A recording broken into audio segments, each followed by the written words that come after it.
ഒരു political statement നടത്താൻ വേണ്ടിയിട്ടൊന്നും അല്ല ഈ സ്ക്രിപ്റ്റ് എഴുതിയത്. പക്ഷേ ഈ സ്ക്രിപ്റ്റിനകത്ത് പൊളിറ്റിക്കലായിട്ടുള്ള ക്യാരക്ടേഴ്സ് ഉണ്ട്. അതിലൊരാളാണ് സേതു. അപ്പം സേതു സംസാരിക്കുമ്പം ആ പൊളിറ്റിക്സ്, അയാളുടെ പൊളിറ്റിക്സ് വരും അതിൽ. നമുക്ക് നാരായണീൻ്റെ മൂന്നാൺമക്കൾ എനിക്ക് തോന്നുന്നില്ല എനിക്ക് ഡബ് ചെയ്തിട്ട് ഇതുപോലെ എത്തിക്കാൻ പറ്റുമെന്ന്. ഇപ്പോൾ ആളുകൾ തമ്മിൽ വർത്തമാനം പറയുമ്പോൾ അതിനിടയ്ക്കുള്ള പോസുകളും അതൊക്കെ വളരെ ജെന്യുവിനായിട്ട് നമുക്ക് കിട്ടുക.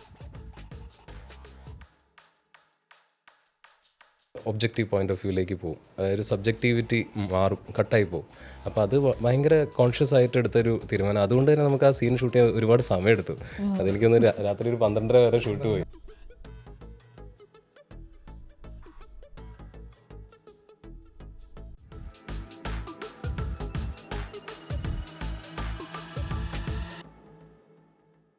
ഹായ് ഹലോ എല്ലാവർക്കും നമസ്കാരം. And today is so special because ഇന്ന് എൻ്റെ കൂടെ വൺ ലൈനിലുള്ളത് നാരായണീൻ്റെ 3 ആൺമക്കളാണ്. The director Sharan Venugopal and the cinematographer Appu Prabhakar and the sound designer Jayadevan Chakkadath. So welcome all to one line. Thank you. So first of all, ഒരേ ഇൻസ്റ്റിറ്റ്യൂട്ടിൽ നിന്ന് പഠിച്ചിറങ്ങിയ 3 പേര്, സത്യജിത് റോയ് ഇൻസ്റ്റിറ്റ്യൂട്ടിൽ നിന്ന് പഠിച്ചിറങ്ങിയ 3 പേര് ഒരുമിച്ച് ഒരു സിനിമ ചെയ്യുന്നു. സോ അത് പ്രേക്ഷകരെല്ലാവരും ഏറ്റെടുക്കുന്നു. തിയേറ്ററിലാണെങ്കിലും അതിൽ കൂടുതൽ റെസ്പോൺസ് നമുക്ക് OTT കിട്ടി. So how do you feel now? ആർക്ക് വേണമെങ്കിലും പറയാം, സ്റ്റാർട്ട് ചെയ്യാം. ഒരുപാട് സന്തോഷമുണ്ട്. ആക്ച്വലി നമ്മൾ 3 പേര് മാത്രമല്ല, ഇനിയും SRFTIയിലുള്ള വേറെ ഒരുപാട് പേര്, നമ്മുടെ എഡിറ്ററും അങ്ങനെ ഒരുപാട് പേര് ഉണ്ട് ഇതിൽ. SRFTI കണക്ഷൻസ് ഉണ്ട്. പക്ഷെ എന്നാലും എനിക്ക് ആസ് എ ഡയറക്ടർ എനിക്ക് ഒരുപാട് സന്തോഷം തോന്നുന്നു ഇങ്ങനെ ഒരു കൂട്ടായ്മ ഈ സിനിമയിലൂടെ ഉണ്ടായിരുന്നു. ആ ഒരു ടീം, ആ ഒരു ഫ്രണ്ട്ഷിപ്പും. എനിക്കിത് ഭയങ്കര ഒരു ഇൻട്രസ്റ്റിംഗ് എക്സ്പീരിയൻസ്. ആദ്യമായിട്ടാണ് മലയാളത്തിൽ വർക്ക് ചെയ്യുമ്പോൾ ഇങ്ങനൊരു അനുഭവം. അപ്പോൾ ഞാനിതിന് മുന്നേ ചെയ്തിട്ടുള്ളത് ബംഗാളിയിലും തെലുഗുവിലൊക്കെയാണ്. അപ്പോൾ അതിലൊക്കെ ഭയങ്കര ഡിഫറെൻ്റ് ആയിട്ടുള്ളൊരു ബാക്ക്ഗ്രൗണ്ടിൽ നിന്ന് വരുന്ന ആൾക്കാരും അങ്ങനത്തെ ഒരു ടീമൊക്കെ ആയിരുന്നു. അപ്പോൾ ഇതിൽ ആദ്യമായിട്ടാണ് ഇപ്പോൾ നമുക്കൊരു നമ്മളെ ഒരു ഒന്നിപ്പിക്കുന്ന ഒരു കാര്യം എന്ന് പറഞ്ഞാൽ ഈ ഒരു ഷെയർഡ് എക്സ്പീരിയൻസ് എന്നൊക്കെ പറയുന്ന ഒരു ഫിലിം സ്കൂൾ ജീവിതത്തിൻ്റെ ഒരു ബാക്ക്ഡ്രോപ്പ് ഉണ്ട്. അപ്പോൾ അതിലേറ്റവും നമ്മളെ കൂട്ടത്തിൽ ഏറ്റവും ജൂനിയർ ആയിട്ടുള്ള ആളാണ് ശരൺ. അപ്പോൾ ഏറ്റവും സീനിയറാണ് ജയദേവൻ AK JD. അപ്പം JD ആണ് നമ്മുടെ സൂപ്പർ സീനിയറാണ്. അപ്പം ഞാനത് കഴിഞ്ഞിട്ട് വന്ന ആളാണ്. ശരണാണ് ഇപ്പോൾ ലേറ്റസ്റ്റ്. രേഖാചിത്രത്തിൻ്റെ ഇൻ്റർവ്യൂവിന് വന്നപ്പോൾ എന്നോട് പറഞ്ഞിരുന്നു, നാരായണീൻ്റെ 3 ആൺമക്കൾ ഒരു നല്ലൊരു സിനിമയായിരിക്കും, നമുക്ക് ഒരുപാട് പ്രതീക്ഷിക്കാൻ പറ്റും എന്ന് പറഞ്ഞിട്ടുണ്ടായിരുന്നു. സോ JD എന്താണ് ചോദ്യം? ആദ്യ ചോദ്യം മനസ്സിലായില്ലായിരുന്നു. അത് ഓക്കെ. അല്ല, എനിക്ക് രണ്ടാമത്തെ ഞാൻ ഉള്ളൊഴുക്ക് ചെയ്തിട്ടുണ്ട്. ഉള്ളൊഴുക്കിൽ ക്രിസ്റ്റോയും ഷേനാദും ഇൻസ്റ്റിറ്റ്യൂട്ടിൽ നിന്നാണ്. ഷേനാദ് എൻ്റെ സീനിയറും ക്രിസ്റ്റോ ജൂനിയറുമാണ്. അത് കഴിഞ്ഞിട്ട് അപ്പൂൻ്റെ ഒപ്പം ഞാനൊരു പടം ചെയ്തിട്ടുണ്ട്, ലെവൽ ക്രോസ്. അപ്പൂൻ്റെ ഒപ്പം 3ാമത്തെ പടം അത്. അതെ. പിന്നെ ബാക്ക് ടു ബാക്ക്. അത് കഴിഞ്ഞ് ഇനി അടുത്ത ഷേനാദിൻ്റെ ഒപ്പമാണ് അടുത്ത പടം, രാഹുലിൻ്റെ പടം. അപ്പോൾ SRFTI ഒരു കണക്ഷൻ വന്നുകൊണ്ടിരിക്കുന്നുണ്ട്. അതായത് മലയാള സിനിമയിൽ ഒരുപാട് പേര് കൽക്കട്ടയിൽ നിന്ന് പഠിച്ചിറങ്ങി ഒരുപാട് പേര് ആക്റ്റീവ് ആവുന്നത് വലിയ സന്തോഷമുള്ള കാര്യമാണ്. അതെ, ഒരു ക്രൂ ഒരുമിച്ചൊരു ടീം ബിൽഡ് ചെയ്ത് വളരെ ഇതാണ്. കാരണം ഞങ്ങൾ കഥ പറച്ചിൻ്റെ ആൾക്കാരാണല്ലോ ഇൻസ്റ്റിറ്റ്യൂട്ട്. കഥ അത് ചെയ്തും ഇത് ചെയ്തും അങ്ങനെ ചെയ്തു എന്നൊക്കെ പറയുമ്പോൾ അതിൻ്റെ ഒരു സന്തോഷമുണ്ട്. ഓക്കെ, ശരൻ്റെ ഫസ്റ്റ് ഫിലിമാണ്. സോ ഫസ്റ്റ് ഒരു ഫിലിം ഒരു കുടുംബ ബന്ധങ്ങളുടെ കഥ പറയുന്ന അല്ലെങ്കിൽ ഒരു ഫാമിലി ഡ്രാമ, ആ ഒരു ജോണറുള്ളൊരു സിനിമ ചെയ്യാൻ വേണ്ടി അതെന്തുകൊണ്ടാണ് അങ്ങനെ ചെയ്യാമെന്ന് തീരുമാനിച്ചത്? അങ്ങനെ കുടുംബ പശ്ചാത്തലത്തിലൊരു സിനിമ ചെയ്യണമെന്ന് ആലോചിച്ചിട്ടില്ല. അപ്പം എന്നെ എപ്പോഴും എക്സൈറ്റ് ചെയ്യിപ്പിക്കുന്ന കഥകൾ എന്ന് പറഞ്ഞാൽ അധികം ഇൻ്റർപേഴ്സണൽ റിലേഷൻഷിപ്സ് എക്സ്പ്ലോർ ചെയ്യുന്ന കഥകളാണ്. അതിപ്പം ഒരു ഫാമിലിക്കകത്ത് തന്നെ വേണമെന്നില്ല. അതിപ്പോൾ ഒരു റൊമാൻറ്റിക് പാർട്ട്നേഴ്സിൻ്റെ ഇടയിലുള്ളതാണെങ്കിലും, അല്ലെങ്കിൽ ഇപ്പോൾ നമ്മളൊരു ഡേ ടു ഡേ ബേസിസിൽ നമ്മൾ കാണുന്ന കോ വർക്കേഴ്സിൻ്റെ ഇടയിലും ആണെങ്കിലും, ഈവൻ നമ്മൾ പുറത്തേക്ക് ഇറങ്ങുമ്പം ആ ചായക്കടയിൽ നിൽക്കുന്ന ഒരാളാണെങ്കിൽ കൂടെ എല്ലാത്തിലും ഒരു ഇന്നറൻ്റായിട്ടൊരു ഡ്രാമ ഉണ്ടെന്ന് തോന്നാറുണ്ട്. അപ്പോൾ ഇതിൽ ഒരു സ്പേസ് ഉണ്ടായിരുന്നു. ആ സ്പേസിലേക്ക് കുറച്ച് ആളുകൾ വന്നു. ആ ആളുകളുടെ ഇടയിലുണ്ടാകുന്ന ഇൻട്രാക്ഷനാണ് ഇതിൻ്റെ കഥ. ഈ ഒരു ലൗഡ് സിനിമകളെക്കാളും ഈ ഒരു സോഫ്റ്റ് സിനിമകൾക്ക് ആ ഒരു സ്വീകാര്യത കിട്ടാതെ പോകുന്നു തോന്നിയിട്ടുണ്ടോ? ഇല്ല, അങ്ങനെയൊന്നും തോന്നിയിട്ടില്ല. ഒരു വർക്ക് ഓഫ് ആർട്ട് അത് എപ്പോഴാണെങ്കിലും അത് ഡിസ്കവർ ചെയ്യപ്പെടും, അതിൻ്റെ റൈറ്റ് ആൾക്കാരുടെ അടുത്തെത്തും. JD, ഇപ്പം ഈ ഒരു സിനിമ ഒരുപാട് ഇമോഷണലി നമ്മളെ കണക്ട് ചെയ്യുന്ന ഒരു സിനിമയാണ്. സോ നമുക്കൊരു സാധാരണ ഒരു കുടുംബത്തിൽ നമ്മൾ കാണുന്ന ഒരു കോൺവെർസേഷൻസ്, ആ ഒരു ആംബിയൻസ്. സോ ഈ ഒരു സിനിമ വർക്ക് ചെയ്തപ്പോൾ ശബ്ദം പ്രേക്ഷകരിലേക്ക് ഏത് രീതിയിൽ കൊണ്ടുവരാൻ വേണ്ടിയാണ് തിങ്ക് ചെയ്തത്? ഈ സിനിമയുടെ വെച്ച് കഴിഞ്ഞാൽ ഇത് വളരെ ഓർഡിനറി ആയിട്ടൊരു കഥാപരിസരമാണ് സിനിമയ്ക്കുള്ളത്. നമ്മൾ ജനിച്ചു വളർന്ന വീട്, അല്ലെങ്കിൽ നമ്മൾ എന്താ പറയുക, നമ്മൾ അയൽപ്പക്കം എന്നൊക്കെ പറയുന്ന ഒരുപാട് എന്തെന്ന് പറയുന്ന സോക്കോൾ ഇപ്പോൾ ബ്രഹ്മയുഗത്തിലോ അല്ലെങ്കിൽ അങ്ങനെയുള്ള സിനിമയിലെ പോലത്തെ ഒരു സ്കോപ്പ് അല്ല ഈ സിനിമയിലുള്ളത്. ഇങ്ങനെയുള്ള സിനിമകൾ ചെയ്യാനാണ് കൂടുതൽ ബുദ്ധിമുട്ട്. ഏത് ടെക്നിക്കൽ ഡിപ്പാർട്ട്മെൻറ്റും ഇങ്ങനത്തെ സിനിമകളാണ്. കാരണം നമ്മളൊരു 2-3 റൂമിൻ്റെ ഉള്ളിലും അതിന് ചുറ്റുവട്ടത്തായിട്ടാണ് ഈ സിനിമ നടക്കുന്നത്. അതിൽ പിന്നെ സിംഗ് സൗണ്ടാണ് ചെയ്തത്. അപ്പോൾ നമ്മളവിടെ താമസിക്കുമ്പോൾ നമുക്ക് കുറച്ച് കാര്യങ്ങൾ നമുക്കവിടെ മനസ്സിലാവും. ഇന്നതൊക്കെയാണ് അത് ഓൾമോസ്റ്റ് അതൊരു സൈലൻ്റ് ആയിട്ടുള്ള ഏരിയ ആണ്. അതിൻ്റെ അടുത്ത് നമുക്ക് കേൾക്കുന്നൊരു സംഭവം എന്ന് വെച്ച് കഴിഞ്ഞാൽ ഏലത്തൂർ ഒരു റെയിൽവേ സ്റ്റേഷൻ ഉണ്ട്. ഈ ഷൂട്ട് ചെയ്ത് ഈ റെയിൽവേ സ്റ്റേഷനിൽ നിന്നുള്ള സൗണ്ടുകൾ, അതായത് ബേസിക്കലി ഹൂട്ട് ഓഫ് ദ ട്രെയിൻ അതാണ് വരുന്നത്.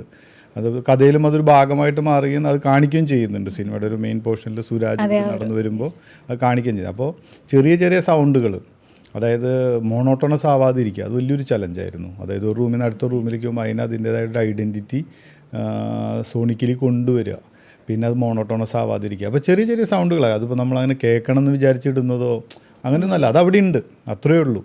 അത് ചിലപ്പോൾ അത് എടുത്ത് മാറ്റുമ്പോൾ ചിലപ്പോൾ അതിലൊരു ഡിഫറൻസ് അനുഭവപ്പെടും. പക്ഷേ യൂഷ്വലി അത്തരം ചെറിയ സൗണ്ടുകൾ വെച്ച് മാത്രം പറഞ്ഞിരിക്കുന്ന കഥയാണ്. അത് ചെറിയ മൂവ്മെൻറ്റ്സ്, കയ്യിൽ തൊടുന്നത്, ഷർട്ടിൻ്റെ അനക്കങ്ങൾ, ഫുഡ് സ്റ്റെപ്പുകൾ, അങ്ങനെ ചെറിയ മൂവ്മെൻറ്റ്സ് വെച്ചിട്ടാണ്. ആ ക്ലോക്ക് അവിടെ ഇല്ല. ആ ക്ലോക്ക് ഒരു ഇമാജിനറി ക്ലോക്കാണ്. അതിപ്പോൾ എൻ്റെ അച്ഛൻ്റെ വീട്ടിലോ അവിടെയൊക്കെ പോകുമ്പോൾ, തറവാട്ടിലൊക്കെ പോകുമ്പോൾ ആ ഒരു വരാന്തയിൽ, ആ വരാന്തയിൽ നിന്നാണ് 3 റൂമുള്ളത്. ഇത് വളരെ കോമൺ ആയിട്ടുള്ളൊരു ആർക്കിടെക്ചറാണിത് പണ്ടത്തെ വീടുകളുടെ. അപ്പോൾ ആ വരാന്തയിൽ യൂഷ്വലി ഒരു ക്ലോക്ക് ഉണ്ടാവാറുണ്ട്. ഇങ്ങനത്തെ ഒരു ക്ലോക്ക് ഉണ്ടെന്നുള്ള പ്രതീക്ഷയിൽ നമ്മളത് അവിടെ ചെയ്താണ്. ആ ക്ലോക്ക് സിനിമയിൽ കാണുന്നേ ഇല്ല. ആ ക്ലോക്ക് ഇങ്ങനെ പല സമയത്തും എന്താ പറയുക, സിനിമയുടെ ഉള്ളിലെ സ്ക്രീൻ ടൈമിനെ വലിച്ചു നീട്ടാനും അല്ലെങ്കിൽ ചെറുതാക്കാനൊക്കെ ആ ക്ലോക്ക് യൂസ് ചെയ്യുന്നുണ്ട്. അങ്ങനെയാണ് ചെയ്തത്. പിന്നെ അതൊരു എന്താ പറയുന്ന എഡിറ്റിൻ്റെ പേസ് അതുപോലെയായിരുന്നു. ചരൺ അത് ഇമാജിൻ ചെയ്ത ഇതുപോലെയായിരുന്നു. അപ്പോൾ വെച്ചാൽ വർക്ക് ചെയ്യുമ്പോൾ തന്നെ അത് നമ്മുടെ ഒരാളുടെ മാത്രം ഡിസിഷൻ അല്ലല്ലോ. ഒരുപാട് പേര് കൂടിയിട്ട് ഇതെങ്ങനെയാണ് വരുന്നത് വെച്ചാൽ ഒരുപാട് കാര്യങ്ങൾ, ക്യാമറ മൂവ്മെൻറ്റ്സ്, കട്ടുകൾ എല്ലാം കൂടി ചേരുമ്പോൾ നമുക്ക് വരുന്ന ഒരു സാധനമാണത്. എൻ്റെ കോറായിട്ടുള്ള 3 ആൾക്കാർ തന്നെയാണ് ഇവിടെ ഇപ്പോൾ ഉള്ളത്. ഒരാൾ കൂടെ ഉണ്ട്, എഡിറ്റർ ജ്യോതി. ഘടകമാണ് ഈ സിനിമയിൽ. ഞാൻ ഇവിടെ പ്രതീക്ഷിച്ചിരുന്നായിരുന്നു, മിസ്സായി. സ്ഥലത്തില്ലാതുകൊണ്ടാണ്. സിനിമാറ്റോഗ്രാഫർ എന്ന നിലയിൽ ഈ ഒരു സിനിമ ചെയ്യാൻ വേണ്ടി ഇതിൻ്റെ കഥയാണ് ഇതിലേക്ക് ഇന്നാവാൻ വേണ്ടിയിട്ടുള്ള ഒരു റീസൺ എന്ന് പറഞ്ഞിട്ടുണ്ടായിരുന്നു ഒരു ഇൻ്റർവ്യൂവിൽ. സോ അതിനപ്പുറം ഒരു സിനിമാറ്റോഗ്രാഫർ എന്ന നിലയിൽ ഈ ഒരു സിനിമ ചെയ്യാൻ തോന്നിപ്പിച്ചത് എന്തായിരുന്നു? കഥ മാത്രമല്ല, ആദ്യമായിട്ട് തോന്നിയത് ശരൺ എന്നുള്ളൊരാളാണ്. കാരണം ശരണിൻ്റെ ഡിപ്ലോമ ഫിലിം ഞാൻ കണ്ടിരുന്നു അതിന് മുന്നേ. എനിക്ക് വളരെ സ്ട്രോങ് ആയിട്ടുള്ളൊരു ഡയറക്ടോറിയൽ വോയിസ് ഉള്ള ഒരാളാണെന്ന് തോന്നി. പൊതുവേ നമുക്ക് ഒരു ഡിപ്ലോമ ലെവലിൽ ആ ഒരു മെച്യൂരിറ്റി പലപ്പോഴും ഫീൽ ചെയ്യാറില്ല. അവാർഡ് നാഷണൽ അവാർഡ് ഉണ്ടായിരുന്നു. അതെ, അത് ഭയങ്കര മെച്യൂർഡ് ആയിട്ടുള്ളൊരു വർക്കായിട്ട് തോന്നി. അപ്പോൾ അത് തന്നെ എനിക്ക് ഭയങ്കര കോൺഫിഡൻസ് തന്നു ഈ സിനിമ ചെയ്യാൻ ആയിട്ടുള്ള. പിന്നെ ഈ ഒരു ടീം, പിന്നെ കഥാപരിസരം രസകരമായിട്ട് തോന്നി. പക്ഷേ എനിക്ക് ആദ്യം ഒരുപാട് ഡൗട്ട് ഉണ്ടായിരുന്നു. ഞാൻ ശരണമായിട്ട് ഷെയർ ചെയ്തിട്ടുണ്ട്. അതായത് ഞാൻ പൊതുവേ വിചാരിച്ചിരുന്നത് നമ്മളൊരു കമേഴ്ഷ്യൽ, ഈ നേരത്തെ നിങ്ങൾ പറഞ്ഞ പോലെ കമേഴ്ഷ്യൽ സിനിമയാകുമ്പോൾ കുറച്ചും കൂടെ ഡ്രമാറ്റിക് ആവണം, അല്ലെങ്കിൽ ഡ്രമാറ്റിക് ആയിട്ടുള്ളൊരു കഥാപരിസരം ഉണ്ടാവണം, എന്നാലേ നമുക്കൊരു ഇൻട്രസ്റ്റിംഗ് ആയിട്ടുള്ളൊരു നെറേറ്റീവ് ഇപ്പോൾ ആൾക്കാർക്ക് ആസ്വദിക്കാൻ പറ്റുന്ന ഒരു സാധനം ചെയ്യാൻ പറ്റുള്ളൂ എന്നൊക്കെയുള്ള ഒരു ഡൗട്ട്സ് ഉണ്ടായിരുന്നു എനിക്ക് ആദ്യം. പക്ഷേ സ്ക്രിപ്റ്റ് നല്ലൊരു സ്ക്രിപ്റ്റായിരുന്നു, വെൽ എഡിറ്റഡ് ആയിട്ടുള്ള സ്ക്രിപ്റ്റായിരുന്നു. അപ്പോൾ സ്ക്രിപ്റ്റിൽ തന്നെ ഈ പറഞ്ഞ പേസിങ്ങും ഇതെല്ലാം ഉണ്ട്. നമ്മളത് വായിച്ചു പോകുമ്പോൾ നമുക്ക് ആക്ച്വലി ഷോട്ടുകൾ നമുക്ക് മനസ്സിൽ വരും. അപ്പം അതുകൊണ്ട് എക്സിക്യൂട്ട് ചെയ്യാൻ എനിക്ക് അത്ര ബുദ്ധിമുട്ടുണ്ടായില്ല. പിന്നെ ശരണിന് നല്ല ക്ലാരിറ്റി ഉണ്ടായിരുന്നു, എന്ത് വേണം എന്ത് വേണ്ട എന്നുള്ളത് വളരെ ക്ലിയർ ആയിരുന്നു. അതുകൊണ്ട് അത് ഭയങ്കര സ്മൂത്തായിട്ട് പോയി. ഇപ്പോൾ എനിക്ക് തോന്നുന്നു 28-30 ദിവസം പ്ലാൻ ചെയ്ത ഷൂട്ട് 26 ദിവസത്തിൽ തീർന്നു. പ്ലാൻ ചെയ്യുന്നതിനേക്കാളും 2 ദിവസം മുന്നേ നമ്മൾ ഷൂട്ട് തീർത്തു. ആക്ച്വലി ആ ഒരു ഡിസിപ്ലിൻ ആ ഒരു ഷൂട്ടിലുണ്ടായിരുന്നു. കാരണം സിംഗ് സൗണ്ട് ആണ്, അതുകൊണ്ട് ഒരു ഷൂട്ടിൻ്റെ ആക്ച്വലി സിംഗ് സൗണ്ട് ചെയ്യണമെങ്കിൽ ഒരു ഡിസിപ്ലിൻ വേണമില്ല. അത് പറഞ്ഞപ്പോൾ സിംഗ് സൗണ്ട് ചെയ്യുമ്പോൾ ഇപ്പോൾ ശരൺ പറഞ്ഞതിന് മുന്നോട്ടാണെങ്കിൽ സിംഗ് സൗണ്ട് ആയിരിക്കും ചെയ്യാനായിട്ട് ഇഷ്ടപ്പെടുന്നത്. അതേപോലെ ജെയ്ഡിയും പറഞ്ഞു ഇഷ്ടം ചെയ്യാനായിട്ടും കംഫർട്ടും സിംഗ് സൗണ്ടാണ്. എന്താണ് ആ ഒരു ചൂസ് ചെയ്യാനായിട്ടുള്ളൊരു കാരണം? ഞാൻ ചൂസ് ചെയ്യാൻ കാരണം എൻ്റെ ജോലിയാണ്, ഞാൻ പഠിച്ചതാണ്. എനിക്ക് പിന്നെ ആദ്യം നമ്മൾ പഠിക്കാൻ ചെന്നപ്പോൾ ആദ്യം ആ സിനിമയായിട്ട് അഡ്ജസ്റ്റ് ചെയ്യാൻ ഭയങ്കര ബുദ്ധിമുട്ടി. അത് നമ്മൾ കേരളത്തിൽ നമ്മൾ കണ്ടുപോയിട്ടുള്ള ഒരു അങ്ങനെയുള്ളൊരു സിനിമ കണ്ടിട്ട് അവിടെ നമ്മളത് കഴിഞ്ഞ് അവിടെ ചെന്നിട്ട് അവിടുത്തെ രീതിയിലുള്ള വേറെ രീതിയിലുള്ള സിനിമകൾ, ഒരുപാട് സിനിമകൾ നമ്മൾ കാണുമ്പോൾ നമുക്ക് ഇതാണ് കുറേ കൂടിയും നമ്മുടെ ചെവി അതായിട്ട് അഡ്ജസ്റ്റ് ചെയ്ത് നമ്മുടെ തോട്ട് പ്രോസസ്സും നമ്മുടെ എന്താ പറയുന്ന ഇഷ്ടങ്ങളൊക്കെ അതായിട്ട് അത് കഴിഞ്ഞ് തിരിച്ചു വന്ന് വീണ്ടും ഇത്രയും എന്തെന്ന് പറയുന്നില്ല അവിടെ നിന്ന് ഞാൻ പറയില്ല, ട്രീറ്റ്മെൻറ്റും കാര്യങ്ങളൊക്കെ മാറി വേറെ രീതിയിലേക്ക് വരുമ്പോൾ നമ്മൾ ആ സമയത്താണ് നമ്മളത് ആലോചിക്കുന്നത് എന്താണ് ഇത് രണ്ടും തമ്മിലുള്ള ഒരു വ്യത്യാസം എന്താണ് നമ്മൾ ചെയ്യുമ്പോൾ എന്താ ഉണ്ടാവുന്നതെന്ന്. അപ്പോൾ പിന്നെ അത് കഴിഞ്ഞ് നമ്മൾ സ്വയം ജോലി ചെയ്യാൻ തുടങ്ങിയപ്പോൾ എനിക്ക് സിംഗ് സൗണ്ട് എന്നുള്ള ഒരു സംഭവം ജോലിയാണ് എൻ്റെ. പക്ഷേ എനിക്ക് സിനിമയിൽ അത് ഇഷ്ടമുള്ളത് എന്തുകൊണ്ടാണെന്ന് വെച്ച് കഴിഞ്ഞാൽ പിന്നീട് ഞാൻ എഡിറ്റ് ചെയ്തിട്ട് നമ്മൾ സിനിമ കാണുമ്പോൾ എനിക്ക് ആ പെർഫോമൻസസ് എനിക്ക് വളരെ വ്യക്തമായിട്ട് എന്താ പറയുന്നത് കണക്റ്റ് ആവാറുണ്ട്, കൂടുതൽ കണക്റ്റ് ആവാറുണ്ട്. ഇപ്പോൾ നാരായണീൻ്റെ നാരായണീൻ്റെ 3 ആൺമക്കൾ എനിക്ക് തോന്നുന്നില്ല എനിക്ക് ഡബ് ചെയ്തിട്ട് ഇതുപോലെ എത്തിക്കാൻ പറ്റുമെന്ന്. ഇപ്പോൾ ആളുകൾ തമ്മിൽ വർത്തമാനം പറയുമ്പോൾ അതിനിടയ്ക്കുള്ള പോസുകളും അതൊക്കെ വളരെ ജെന്യുവിനായിട്ട് നമുക്ക് കിട്ടുകയാണ്. അപ്പോൾ 3 പേരും അത് ബേസിക്കലി അതൊരു ഇൻ്റഗ്രേറ്റഡ് പെർഫോമൻസ് ആണ്. വിഷ്വൽ പെർഫോമൻസ്, ഓഡിയോ പെർഫോമൻസ് രണ്ടല്ല, അത് ഒറ്റയ്ക്കടിക്ക് നിൽക്കുന്ന ഒരേ പെർഫോമൻസ്. അത് നമ്മൾ ഒറ്റയടിക്ക് നമ്മളത് ക്യാപ്ചർ ചെയ്യുക എന്നുള്ളൊരു ഇതിലാണ് അതിൻ്റെ സംഭവം. ഇതുപോലത്തെ ഒരു സിനിമയൊന്നും എനിക്ക് ആലോചിക്കാൻ പോലും പറ്റുന്നില്ല ഡബ് ചെയ്യണേ. ആക്ടേഴ്സിൻ്റെ ഇടയിലും ഒരു എനർജി ഉണ്ട്, ഒരു ഗിവ് ആൻഡ് ടേക്ക് എന്നുള്ള രീതിയിൽ. അപ്പം ഇപ്പം തന്നെ നമ്മൾ സംസാരിക്കുമ്പോൾ ഇപ്പം ചോദ്യം ചോദിക്കുന്നു, ആൻസർ പറയുന്നു, അതിൻ്റെ ഇടയിൽ വരുന്ന ഒരു ഓർഗാനിക് ആയിട്ട് വരുന്നൊരു ഫ്ലോ ഉണ്ട്. എനിക്ക് തോന്നുന്നില്ല അതൊരു ഡബിലൂടെ റീക്രിയേറ്റ് ചെയ്യപ്പെടുന്നതാണ്. അതെ, ആ ഇമോഷൻ എനിക്ക് തോന്നുന്നു ആ ഒരു ഫ്ലോയിൽ തന്നെ ഓർഗാനിക് ആയിട്ട് വരേണ്ട ഒരു കാര്യമാണ്. അത് നമുക്ക് പിന്നെ ഒരു കട്ട് ചെയ്ത് വെച്ചിട്ട് അങ്ങനെ യോജിപ്പിക്കേണ്ട ഒരു ഇപ്പം പറഞ്ഞ പോലെ മൈന്യൂട്ടായിട്ടുള്ളൊരു കാര്യം പോലെ. പിന്നെ ബ്ലെസ്ഡ് ആയിട്ട് നമ്മൾ ആ ഒരു മൊമെന്റിൽ തന്നെ അറിയാതെ വേറെ അറ്റ്മോസ്ഫിയറിക് സൗണ്ട്സ് ഒക്കെ അല്ലാതെ കയറി വരാം അല്ലേ, ഒരു നാച്ചുറലി അറ്റ്മോസ്ഫിയറിക് സൗണ്ട്സ് ഒക്കെ ഇപ്പോൾ നമുക്കത് കൺട്രോൾ ചെയ്യാൻ പറ്റും. അതിനെക്കുറിച്ച് കണ്ടു. പക്ഷേ എൻ്റെ ഒരു വെച്ച് കഴിഞ്ഞാൽ ആ പെർഫോമൻസ് ഭയങ്കര ഒരു ഓണസ്റ്റായിട്ട് അത് കിട്ടും. ഇപ്പോൾ ഈ സിനിമയിൽ നമുക്ക് നോക്കാം, അവസാനം ഭാസ്കരൻ കാറിൽ സഞ്ചരിക്കുമ്പോൾ ഭാസ്കരനോട് എന്തു പറ്റി എന്ന് ചോദിക്കുന്നുണ്ട് ഷെല്ലി. അപ്പോൾ കുട്ടി തൊട്ട് പിന്നാലെ കുട്ടി ചോദിക്കുന്നു, അവൾ ചോദിക്കുന്നു എന്തു പറ്റി. അതൊരു ഇറ്റ്സ് ലൈക്ക് അത് ആ സമയത്ത് അത് വേണമെങ്കിൽ ആ ടേക്ക് എൻജോയ് ആവാം, ഓക്കെ ആവാം, ഡിപ്പെൻസ്. അത് നമ്മളവിടെ വെച്ചപ്പോൾ അത് ഭയങ്കര നാച്ചുറൽ ആയിട്ട് അല്ലല്ല അത് അവള് പറഞ്ഞ അങ്ങനെ അതുപോലെ പറഞ്ഞാണ് നമ്മൾ ഷൂട്ട് ചെയ്തുകൊണ്ടിരിക്കുമ്പോൾ എന്തു പറ്റി. അത് വളരെ നാച്ചുറലാണ്. അവൾ പുറത്ത് ഒന്നുകൂടെ ഒന്ന് റിവാച്ച് ചെയ്ത്, കാരണം വെച്ചാൽ അവള് തന്നെ പറഞ്ഞാണ്, കാരണം മൗത്തിൽ അതേ ഇതിൽ തന്നെയാണ് അത് പോകുന്നത്. കുട്ടി തന്നെ 2 പ്രാവശ്യം പറയുന്നുണ്ട്. അപ്പം അങ്ങനെയുള്ള ഒരുപാട് ഇതുണ്ട്. പിന്നെ കുറച്ച് ഇംപെർഫെക്ഷൻ ഒക്കെ ഉണ്ടെങ്കിൽ അതിനേക്കാളൊക്കെ മുകളിലാണ് ഈ പെർഫോമൻസിൻ്റെ ഒരു എന്തെന്ന് പറയുന്ന ഞാൻ പറഞ്ഞില്ലേ ഓണസ്റ്റായിട്ടുള്ള ഒരു പെർഫോമൻസ്. അത് നമ്മൾ ചെയ്തുകൊണ്ടിരിക്കുമ്പോൾ നമുക്ക് ഫീൽ ചെയ്യും. നമ്മൾ ഷൂട്ട് ചെയ്യുമ്പോൾ ഒരു ടേക്ക് എടുക്കുമ്പോൾ നമ്മളിത് കൂടെ കേട്ടുകൊണ്ടിരിക്കുമ്പോഴും നമ്മുടെ മുമ്പിൽ വിഷ്വൽ ഉണ്ടാവുമല്ലോ, നമുക്കറിയാം ആ സീൻ വർക്ക് ആവുന്നുണ്ടോ ഇല്ലയോ, എന്താണ് നടക്കുന്നത് എന്നുള്ളത്. ഇപ്പം ഈ അലൻസിയർ ഇങ്ങനെ ഡൈനിങ് ഹാളിൽ ഇങ്ങനെ ഇരിക്കും. അപ്പോൾ എല്ലാവരും കൂടെ ഇങ്ങനെ ഡൈനിങ് ഹാളിൽ ഇരിക്കുന്ന സമയത്ത് അലൻസിയറിൻ്റെ ബിഹൈൻഡ് ദ ഷോൾഡറിൽ നിന്നാണ് അപ്പോൾ ചേട്ടൻ ആ ഒരു മൂവ്മെൻറ്റ് ഇങ്ങനെ വന്നേക്കുന്നത്. ആ ഒരു ബിഹൈൻഡ്, അതായത് അലൻസിയറിൻ്റെ പോയിന്റ് ഓഫ് വ്യൂവിൽ നിന്നാണ് ആ ഒരു മൂവ്മെൻറ്റ് വന്നേക്കുന്നത്. ആ ഒരു ഫാമിലീനെ ഫുള്ള് കാണിക്കുന്നത് ആ ഒരു മൂത്ത മകൻ എന്ന അലൻസിയർ എന്നൊരു വ്യക്തിയിലൂടെയാണ് കാണിക്കുന്നത്. സോ ആ ഒരു സീൻ ഷൂട്ട് ചെയ്തപ്പം ശരണും അപ്പും എങ്ങനെയാണ് അത് കൺവേ ചെയ്തിട്ടുണ്ടായിരുന്നത്? അവിടെ മൂവ്മെന്റ് ഇല്ല, ജസ്റ്റ് ഇങ്ങനെ ഒരു OTS ആണ്, ഓരോ ഷോൾഡറാണ്. എനിക്ക് തോന്നുന്നു നമ്മൾ ഷൂട്ട് ചെയ്തതിൽ ഏറ്റവും one of the difficult scenes ആയിരുന്നു. കാരണം ഇത്രയും പേരെ വെച്ചിട്ട് ഓരോരുത്തരുടെയും പെർസ്പെക്റ്റീവ് നിന്ന്, കാരണം നമ്മളൊരു സീൻ എഴുതുന്ന സമയത്ത് എല്ലാ സീനിനും ഓരോ ക്യാരക്ടേഴ്സിൻ്റെ പെർസ്പെക്റ്റീവ് കൊടുക്കാറുണ്ട്. ഈ സിനിമയ്ക്ക് മൊത്തത്തിൽ ആ ഒരു യങ്ങർ ജനറേഷൻ്റെ പെർസ്പെക്റ്റീവിലാണ് ഈ സിനിമ പോയിട്ടുള്ളത്. എന്നിരുന്നാലും ഇതുപോലെയുള്ള സീനുകളിൽ നമ്മളൊരു 3rd person വ്യൂ കൊടുക്കാനുള്ള ഒരു ശ്രമം ഉണ്ടായിരുന്നു. അപ്പോൾ ആസ് എ റൈറ്ററും ഇപ്പം നമ്മൾ സ്ക്രീൻ പ്ലേ ഒക്കെ ടെക്നിക്കലി പഠിക്കുന്ന സമയത്ത് പറയുന്ന ഒരു കാര്യമാണ് എപ്പോഴും be sure that the scene is from ഒരു പേഴ്സൻ്റെ പെർസ്പെക്റ്റീവിൽ നിന്ന്. പക്ഷെ അങ്ങനെ നമുക്കിപ്പം പ്രാക്ടിക്കലി നടക്കാത്ത കുറച്ച് സിറ്റുവേഷൻസ് ഉണ്ടോ, അതുപോലെയാണ് ഇപ്പം ഈ ഒരു സീൻ എന്ന് പറയുന്നത്. അപ്പം എഴുതുമ്പം ഏതൊക്കെ ഡയലോഗ്സ്, ഏതൊക്കെ പാട്ട്, ഏതൊക്കെ ക്യാരക്ടേഴ്സിൻ്റെ പെർസ്പെക്റ്റീവിന് വേണമെന്നുള്ള ഒരു ഇതുണ്ടായിരുന്നു. ഇപ്പം ആ സീൻ നോക്കുവാണെങ്കിൽ അത് എൻഡ് ചെയ്യുന്നത് സേതുവിലാണ്. സത്യം പറഞ്ഞാൽ ആ സീൻ നമ്മൾ ബിൽഡ് ചെയ്തിരിക്കുന്നത്, എഴുതുമ്പോൾ ഞാൻ ബിൽഡ് ചെയ്തത് സേതുവിൻ്റെ പെർസ്പെക്റ്റീവ് നിന്നായിരുന്നു. പക്ഷേ നമ്മൾ ഇടയ്ക്ക് ബ്രേക്ക് അവേ ചെയ്യുന്നുണ്ട്. ആ കുട്ടികൾ വരുമ്പം അവരുടെ തമ്മിലുള്ള ഇൻട്രാക്ഷൻസ്, പക്ഷേ തിരിച്ച് വരുമ്പോൾ അത് സേതുവിൻ്റെ പെർസ്പെക്റ്റീവിലേക്ക് തന്നെ ആ സീൻ വരുന്നുണ്ട്. അപ്പോൾ ഷൂട്ട് ചെയ്യുമ്പോഴും ഒബ്വിയസ്ലി നമ്മുടെ ഡിസ്കഷൻസ് ആ രീതിയിലാണ്. അപ്പം നമ്മളൊരു OTS ഷൂട്ട് ചെയ്യണമെങ്കിൽ അത് ഏത് പോയിന്റിൽ നിന്ന് വെക്കണം, അല്ലെങ്കിൽ ആരെ സെൻട്രലാക്കിയിട്ട് വെക്കണം, നമ്മൾ എങ്ങനെ ആക്സസ് ബ്രേക്ക് ചെയ്യണം, ആക്സസ് ബ്രേക്ക് ചെയ്തിട്ട് തന്നെയാണ് അത് ഷൂട്ട് ചെയ്യുന്നത്. നമ്മളൊരു 180 ഇതല്ല, അത് ബോധപൂർവം ചെയ്യുന്നതാണ്. അപ്പം അങ്ങനത്തെ ഡിസ്കഷൻസ് ഉണ്ട്.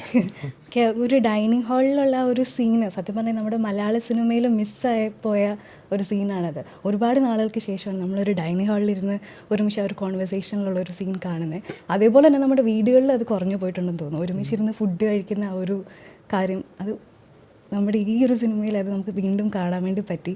അതേപോലെ തന്നെ ജോജു അമ്മയുടെ അടുത്ത് ഇങ്ങനെ ഇരിക്കുമ്പോൾ അലൻസിയറിൻ്റെ ക്യാരക്ടറും അതേപോലെ സുരാജിൻ്റെ ക്യാരക്ടർ അവരിങ്ങനെ വാതിൽ നിൽക്കുന്നത് ആ മിററിലൂടെയാണ് അപ്പോൾ ചേട്ടൻ അത് ക്യാപ്ചർ ചെയ്ത് എടുത്തിട്ടുണ്ടായിരുന്നു. റിഫ്ലക്ഷനും ജോജു അല്ലേ? അതിപ്പം ശരൺ പറഞ്ഞതാണോ സുവ അങ്ങനെ ആ ഒരു രീതിയിൽ? നമ്മൾ ഡിസ്കസ് ചെയ്തിട്ട് തന്നെ ചെയ്യുന്നതാണ്. പിന്നെ ആ ഒരു സ്പേസ് നമുക്ക് തരുന്ന പോസിബിലിറ്റീസ് എപ്പോഴും എക്സ്പ്ലോർ ചെയ്യും. ഇപ്പം നമ്മൾ ഇത് ഒരിക്കലും ഈ സിനിമ സ്റ്റോറി ബോർഡ് ചെയ്തിട്ടുണ്ടായിരുന്നില്ല. അപ്പോൾ ഞങ്ങൾ ജസ്റ്റ് ലൊക്കേഷനിൽ പോയിട്ടൊരു റഫ് ഒരു വ്യൂ ഫൈൻഡർ ആപ്ലിക്കേഷൻ വെച്ചിട്ട് ജസ്റ്റ് ഒന്ന് നോക്കി എന്തൊക്കെയായിരിക്കാം പോസിബിൾ ലെൻസിങ് അല്ലെങ്കിൽ ആംഗിളുകളെന്ന്. അതല്ലാത്ത ഒരു സ്റ്റോറി ബോർഡിങ് നടന്നിട്ടില്ല. പലപ്പോഴും നമ്മൾ ആക്ടേഴ്സിൻ്റെ ഒരു പെർഫോമൻസ് ഒക്കെ നോക്കിയിട്ടായിരുന്നു പലപ്പോഴും ഒരു ഷോർട്ട് ഡിവിഷൻ നടന്നിരുന്നത്. ഇപ്പോൾ നേരത്തെ പറഞ്ഞ ആ ഒരു ഡൈനിങ് ടേബിൾ സീൻ തന്നെ വേറൊരു സിനിമയായിരുന്നെങ്കിൽ ഇത് ചിലപ്പോൾ ഒരു മൾട്ടി ക്യാമിൽ ഷൂട്ട് ചെയ്യേണ്ട ഒരു സീനാണ്. കാരണം ഇത്രയും ആക്ടേഴ്സ് വരുന്നുണ്ട്, ഇത്രയും പെർഫോമൻസ് ഉണ്ട്. അപ്പം നമ്മളൊരു 2 റേഞ്ചൊക്കെ കിട്ടാൻ വേണ്ടി 2 ക്യാമറയൊക്കെ ചിലപ്പോൾ വെച്ചിട്ട് ഒരു 90% ഓഫ് ദ കേസ് അങ്ങനെയാണ് ഒരു കമേഴ്ഷ്യൽ സിനിമ സെറ്റപ്പിൽ ഷൂട്ട് ചെയ്യുന്നത്. പക്ഷേ ഈ നേരത്തെ ശരൺ പറഞ്ഞ പോലെ ആ ഒരു പേഴ്സ്പെക്റ്റീവ് കറക്റ്റ് ആവാൻ വേണ്ടിയിട്ട് അത് നമ്മൾ സിംഗിൾ ക്യാമറ ചെയ്താലേ കിട്ടുള്ളൂ. കാരണം മൾട്ടി ക്യാം വെച്ചാൽ രണ്ടാമത്തെ ഒരു ക്യാമറ ഈ പറഞ്ഞ പോലെ ഒരു എന്താ പറയുക ഒബ്ജക്റ്റീവ് പോയിന്റ് ഓഫ് വ്യൂയിലേക്ക് പോകും. അതായത് സബ്ജക്റ്റിവിറ്റി മാറും, കട്ടായി പോകും. അപ്പോൾ അത് ഭയങ്കര കോൺഷ്യസ് ആയിട്ട് എടുത്തൊരു തീരുമാനം. അതുകൊണ്ട് തന്നെ നമുക്ക് ആ സീൻ ഷൂട്ട് ചെയ്യാൻ ഒരുപാട് സമയം എടുത്തു. അതെനിക്കൊന്ന് രാത്രി ഒരു 12:30 വരെ ഷൂട്ട് പോയി. ഒരു ഈവനിങ് തുടങ്ങിയിട്ട്, അതായത് ഞങ്ങൾ അത് ഡേ ടൈമിൽ അത് ഫുൾ കവർ ചെയ്ത് നൈറ്റ് ആക്കിയിട്ടാണ് ഷൂട്ട് തുടങ്ങിയത്. എന്നിട്ട് ഡേ ടൈം തുടങ്ങി അത് രാത്രി 12 മണി വരെ ഷൂട്ട് പോയി. പക്ഷേ അതുകൊണ്ടാണ് അതിന് ആ ഒരു ഇമ്പാക്റ്റ്. കാരണം ആ ഒരു റിലേഷൻഷിപ്സ് മാറുന്നുണ്ട്, നമുക്ക് ആ ഒരു ചേഞ്ച് മനസ്സിലാവും. അത് ഓരോ ക്യാരക്ടർ എന്തായിരുന്നു, ഇവരുടെ പാസ്റ്റ് എന്തായിരുന്നു. ക്ലോസ് ആണ് അമ്മയായിട്ട്, അവർ പക്ഷേ കുറച്ചുകൂടെ അകലത്തിലാന്നുള്ളൊരു പെർസ്പെക്റ്റീവ് കാണിക്കുന്ന ഒരു സീനായിരുന്നു. അല്ല, ഞാൻ ഡൈനിങ് ടേബിളിനെ പറ്റിയിട്ട് പറഞ്ഞു. ഡൈനിങ് ടേബിൾ സീനിലാണ് ശരിക്കും നമുക്ക് ഇവർ തമ്മിലുള്ള റിലേഷൻഷിപ്പ് എന്തൊക്കെയായിരുന്നു എന്നുള്ളൊരു ഇത് കിട്ടുന്നത്. ആക്ച്വലി അതിൽ ഒരുപാട് ഇവരുടെ പാസ്റ്റിനെ പറ്റി പറയുന്ന കുറേ കാര്യങ്ങളുണ്ട്. അത് ഭയങ്കര ഇമ്പോർട്ടൻ്റ് ആയിരുന്നു ആ സീന്. ശരിക്കും ഒറ്റനോട്ടത്തിൽ നോക്കിയ ഒരു ഭക്ഷണം കഴിക്കുന്ന സീനാണെങ്കിലും അതിൽ ഒരുപാട് റിലേഷൻഷിപ്സിനെ കണക്ട് ചെയ്യുന്ന അല്ലെങ്കിൽ അല്ലേ അത് പറയുന്നൊരു സീനാണ്. ഷെല്ലിമാമിന് മറ്റേ ആ ഒരു കാസറോൾ ഇങ്ങനെ എടുത്ത് രണ്ടാമത്തെ ടുവേർഡ്സ് ദി എൻഡ് ആ ഒരു പാട്ടൊക്കെ ഭയങ്കര. അതേപോലെ പിന്നെ അടുത്ത തവണ അലൻസിയർ കറി എടുത്ത് കൊടുക്കുമ്പോൾ നമുക്ക് അപ്പം മനസ്സിലായി ആ റിലേഷൻഷിപ്പ് എത്രത്തോളം മാറി, അല്ലെ എത്ര ഐസ് ബ്രേക്ക് ആയി. അങ്ങനത്തെ ചെറിയ ചെറിയ കാര്യങ്ങളാണ്. പക്ഷെ ഇതാണ് നമുക്ക് റിയൽ ലൈഫിലും ഇങ്ങനെയാ സംഭവിക്കുക. അപ്പോൾ അത് ഭയങ്കര ഇൻട്രസ്റ്റിംഗ് ആയിട്ട് എന്നാൽ വളരെ സിനിമാറ്റിക് ആയിട്ട് ചെയ്തിട്ടുണ്ടെന്നാണ് എൻ്റെ ഒരു വിശ്വാസം.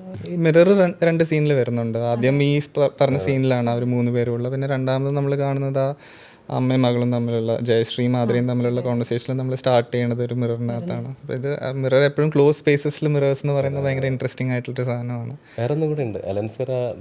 ഡ്രസ്സ് മാറുന്ന അവിടെ 3ാമത്തെ ഒരെണ്ണം കൂടെ. അപ്പോൾ അത് ആക്ച്വലി മിറേഴ്സ് ഇപ്പം എൻ്റെ മുമ്പത്തെ വർക്ക്സിലുണ്ട്. ഇപ്പോൾ പാതിരാ സ്വപ്നത്തിലും ടുവേർഡ്സ് ദ ക്ലൈമാക്സ് നദിയ മാം ഇറങ്ങി വരുന്ന ഒരു സ്ഥലത്താണ് ഇത് ഓൾമോസ്റ്റ് ഈ ഒരു സ്ഥലം. എനിക്ക് തോന്നുന്നു ആ റിഫ്ലക്ഷൻസ് എക്സ്പ്ലോർ ചെയ്യുന്ന ഒരു ഇൻട്രസ്റ്റിംഗ് ആയിട്ടുള്ള സാധനമായിട്ട് തോന്നിയിട്ടുണ്ട്. സോ ജെഡി, രാമലീല ചെയ്ത് വർക്ക് ചെയ്ത സമയത്ത് എനിക്ക് ആ ഒരു സിനിമ കണ്ടു കഴിഞ്ഞപ്പോൾ അതിൽ കൂടുതൽ കണ്ട സൗണ്ട്സ് എന്ന് പറയുന്നത് പാദസരത്തിൻ്റെ സൗണ്ട്സ്, അതേപോലെ ഒരു ഫോക്ക് മ്യൂസിക്കിൻ്റെ, അതേപോലെ ഗൺ ഷോട്ട്സുകളുടെ. അപ്പം എങ്ങനെയായിരുന്നു എൻ്റെ ഡയറക്ടർ കൺവേ ചെയ്തിട്ടുണ്ടായിരുന്നത് ആ ഒരു സൗണ്ട് ചെയ്യാൻ വേണ്ടി? അത് വലിയ കൺവെൻസും ഉണ്ടായിട്ടില്ല. കാരണം വെച്ചാൽ അത് വളരെ സീനിയറായിട്ടൊരു ഡയറക്ടറായിരുന്നു. കഥ വായിച്ചു. അന്ന് എനിക്ക് ആദ്യം ഞാൻ ചെയ്ത സിനിമകളിലൊരു വലിയ സ്കെയിലുള്ള സിനിമയായിരുന്നു അത്. അപ്പോൾ അത് ചെയ്തു. അതിൽ ഞാൻ ലൊക്കേഷനാണ് ചെയ്തത്. ഞാൻ എൻ്റെ സൗണ്ട് ഡിസൈൻ ചെയ്ത ആളല്ല. ഞാൻ ലൊക്കേഷൻ തന്നെ ഏകദേശം 210 ദിവസം വർക്ക് ഉണ്ടായിരുന്നു, ഷൂട്ട് ചെയ്തിട്ടുണ്ടായിരുന്നു. അപ്പോൾ അതിൻ്റെ ഒപ്പം പാരലായിട്ട് തന്നെയാണ് സൗണ്ട് വേറെ ആളാണ് ചെയ്തത്. മിക്സിങ് ഇല്ല, ഞാൻ സൗണ്ട് മിക്സിംഗ് എന്ന് വെച്ചാൽ ലൊക്കേഷൻ സൗണ്ട് മിക്സിംഗ് ആണ് ചെയ്തത്. അതിൽ പാദസരത്തൊക്കെ ലൊക്കേഷനിൽ എടുത്താണ്.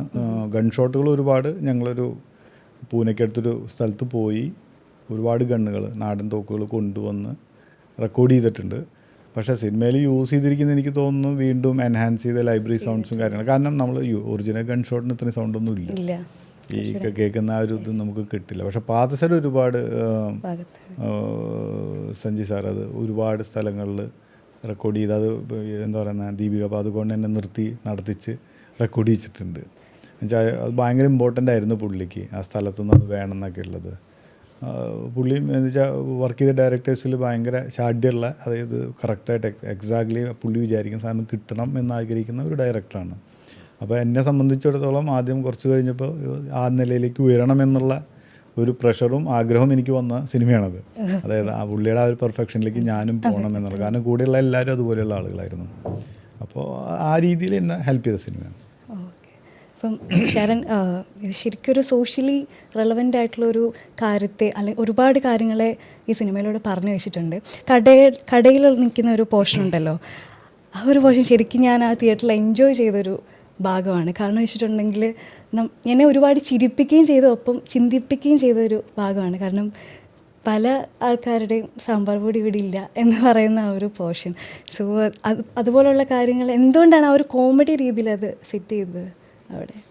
അല്ല, അങ്ങനൊരു പൊളിറ്റിക്കൽ സ്റ്റേറ്റ്മെൻറ്റ് നടത്താൻ വേണ്ടിയിട്ടൊന്നും അല്ല ഈ സ്ക്രിപ്റ്റ് എഴുതിയത്. പക്ഷേ ഈ സ്ക്രിപ്റ്റിനകത്ത് പൊളിറ്റിക്കലായിട്ടുള്ള ക്യാരക്ടേഴ്സ് ഉണ്ട്. അതിലൊരാളാണ് സേതു. അപ്പം സേതു സംസാരിക്കുമ്പം ആ പൊളിറ്റിക്സ്, അയാളുടെ പൊളിറ്റിക്സ് വരും അതിൽ. അപ്പോൾ നാച്ചുറലായിട്ട് ഇങ്ങനെ അയാളുടെ കടയിൽ ഒരാൾ വന്ന് ഇത് ചോദിക്കുവാണെങ്കിൽ അതിന് അയാൾ പറയുന്ന ഉത്തരം ഇതുമായിരിക്കും. അത്ര തന്നെയുള്ളൂ. ഒരു കൗണ്ടർ. പിന്നെ എനിക്ക് ഫീൽ ചെയ്തത്, കാരണം ഇതിനൊരു പ്രത്യേകത എന്ന് പറയുന്നത് പ്രേക്ഷകരിലേക്ക്, അതായത് എൻ്റെ ക്ലൈമാക്സ് ഡിസൈഡ് ചെയ്യുന്നത് പ്രേക്ഷകരിലേക്ക് വിട്ടുകൊടുത്തു ആ ഒരു ക്ലൈമാക്സ്. കാരണം ഞാൻ ഈ ഒരു സിനിമ കണ്ടു കഴിഞ്ഞിട്ട് ഇറങ്ങിയപ്പോഴാണെങ്കിലും ഞാനിങ്ങനെ ചിന്തിച്ചുകൊണ്ടിരിക്കുകയായിരിക്കും, ഇങ്ങനെ ആയിരിക്കും എൻ്റെ ക്ലൈമാക്സ്, അല്ലെങ്കിൽ ഈ ഒരു രീതിയിലായിരിക്കും എൻ്റെ ക്ലൈമാക്സ് എന്നുള്ളത്. സോ അത് ഭയങ്കര അത് ബോധപൂർവം ചെയ്തതാണോ അതവിടെ? സത്യം പറഞ്ഞാൽ ഇതിനെ ഞാൻ എഴുതുന്ന സമയത്ത് ഇതിനെ ഒരു ഓപ്പൺ എൻഡഡ് ഫിലിമായിട്ട് എനിക്ക് തോന്നിയിട്ടില്ല. കൃത്യമായിട്ടുള്ള ക്ലൂസ് അവിടെ കൊടുത്തിട്ടുണ്ട് എന്താണ് സംഭവിച്ചതെന്നുള്ളത്. അതിലൊരു ജസ്റ്റ് ഒരു റീഡിങ് നടത്തണം, ആ ഒരു ചെറിയൊരു എക്സ്ട്രാ എഫേർട്ട് എടുക്കണം എന്നുള്ളത് മാത്രമേ ഉള്ളൂ. അല്ലാതെ എന്താണ് സംഭവിച്ചതെന്നുള്ള ഒരു എന്താ പറയുക, ഓഡിയൻസിനെ പെരുവഴിയിൽ നിർത്തിയിട്ട് പോകുന്ന രീതിയിലുള്ള ഒരു സ്ക്രിപ്റ്റ്, ഐ മീൻ ഒരു എൻഡിങ് അല്ലായിരുന്നു. ജസ്റ്റ് ഒന്ന് മുമ്പുള്ള സീൻസ് വെച്ചിട്ടൊന്നൊരു ചെറിയൊരു റീഡിങ് നടത്തിയാൽ അത് സത്യം പറഞ്ഞാൽ ഒരു ഓപ്പൺ എൻഡിങ് അല്ല. പക്ഷേ എന്നിരുന്നാൽ കൂടെ 2 റീഡിങ്സ് വരുമ്പം എനിക്ക് അത് ഇൻട്രസ്റ്റിംഗ് ആയിട്ട് തോന്നുന്നുണ്ട്. ഓക്കെ, ഇങ്ങനെയും ആൾക്കാർ കാണുന്നുണ്ട്, അങ്ങനെ ഒരു റീഡിങ് അതിനുണ്ടെന്നുള്ളത് രസമായിട്ട്. ഈവൻ വായിച്ചപ്പോഴും ഈ റീഡിങ് വന്നിരുന്നു, സ്ക്രിപ്റ്റ് വായിച്ചപ്പോഴും ഈ റീഡിങ് വന്നിട്ടുണ്ടായിരുന്നു. അപ്പോൾ അത് രസമായിട്ട് തോന്നി എനിക്ക്, അങ്ങനെ തന്നെ ഇരുന്നോട്ടെ എന്ന് തോന്നി.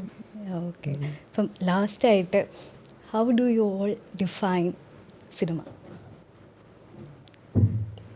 ഭയങ്കര ചോദ്യമാണ്, ഒരു വലിയ ചോദ്യമാണത്.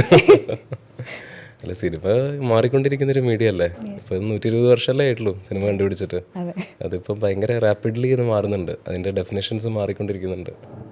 അതുകൊണ്ട് അത് അങ്ങനെ ഒരു ഒറ്റ വാക്കിൽ പറയാൻ പറ്റുന്ന ഒരു കാര്യമല്ല. സിനിമ പലർക്കും പലതാണ്. ഇപ്പം ഒരു വാസ്റ്റ് മെജോറിറ്റിക്ക് അതൊരു എൻ്റർടൈൻമെൻറ്റ് മീഡിയ ആണ്. കുറേ പേർക്ക് അതൊരു വർക്ക് ഓഫ് ആർട്ടാണ്. കുറേ പേർക്ക് അതൊരു മീഡിയം ഓഫ് റെസിസ്റ്റൻസ് ആണ്. അപ്പം ഇതിൽ നിങ്ങൾക്ക് ഏത് വേണമെങ്കിലും ചൂസ് ചെയ്യാം.